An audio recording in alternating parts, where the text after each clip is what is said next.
अध्याय 2 में जानेंगे और विस्तार में कि यौगिक विज्ञान के लिए क्या परेशानियां आज के समय में हैं, लेकिन वो उनके खिलाफ भी बढ़ेगा। एक परेशानी ये भी है डिस्टॉर्टेड रेलेवेंस इन सोशल कंटेक्स्ट, यानी कि विरूपित किया प्रासंग सामाजिक संदर्भ में। इसका अर्थ यह है कि अगर आप किसी से भी पूछें कि योग क्यों करते हैं, योग है क्या, तो बोलेंगे ज़्यादा से ज़्यादा इससे तो बस शांति मिलती है, खुशी भी नहीं, कोई और चीज़ भी नहीं, बस केवल मन की थोड़ी देर के लिए शांति। इससे ज़्यादा उन्हें पता ही नहीं ये चीज़ है क्या, इसे करते कैसे हैं, बस हाथ पैर थोड़े टाइट रखे, मन हल्का किया और हो गया।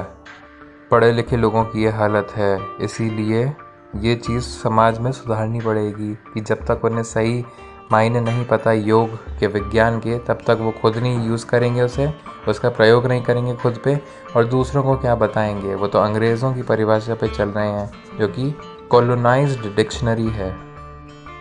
उनको ये नहीं पता कि योग की कैसी अवस्था है। पहले तो कि अवस्था का अर्थ है कि जैसे वॉशिंग मशीन के मोड होते हैं कि कब वो रिंस कर रहा है, कब वो सोक कर रहा है, कब वो स्पिन कर रहा है, कब वो ड्रेन कर रहा है, उसी तरीके से इंसान के भी मोड होते हैं, अलग अलग काम करने की अवस्थाएं। वो एक अवस्था में अपना पूरा जीवन निकाल देते हैं, इसलिए उन्हें एहसास नहीं होता कि और भी संभावनाएं इस इंसानी शरीर की हैं। तो योग वाली अवस्था में क्या होता है कि जो आपकी अवेयरनेस है उसमें ज़बरदस्ती आपका दिमाग और आपका शरीर कूद के नहीं आएंगे, यानी कि आपका दिमाग उसमें बक बक नहीं करेगा, तो आप एक जगह शांति से बैठ सकते हैं या कोई भी कार्य कर सकते हैं।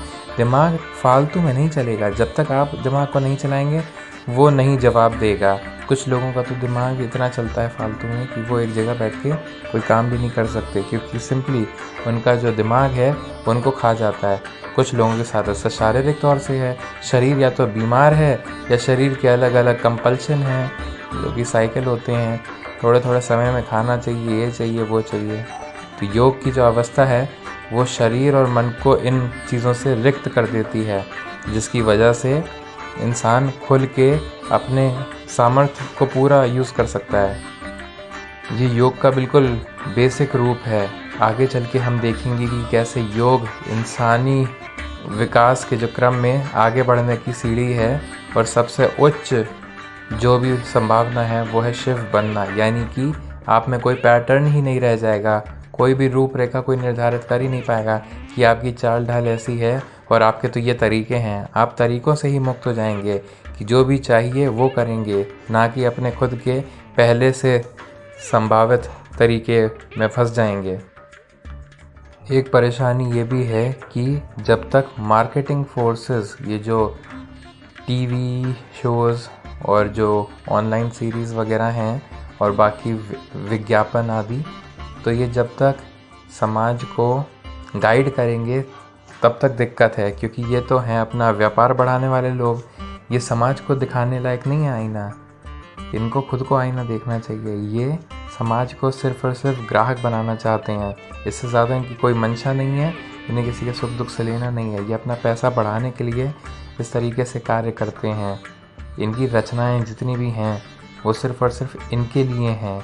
आपको ये देखना चाहिए कि जो भी आप कर रहे हैं वो डिज़ाइन किसका बनाया है, क्या वो प्रकृति का बनाया है या किसी व्यक्ति का या किसी ऑर्गेनाइजेशन का, और ये जो डिज़ाइन है ये बनाया किसका है। इतना ही नहीं, ये काम किसके लिए करते हैं, फ़ायदा किसको देता है ये डिज़ाइन, ये भी आपको देखना है। अस्तित्व का जो प्रासंग है, जो एग्जिस्टेंशियल रेलेवेंस है, जो ब्रह्मांड का डिज़ाइन है, वो आपके लिए बना है, वो संभावनाएं हैं, वो किसी को फ़ायदा नहीं देता, वो सिर्फ जीवन शैली है।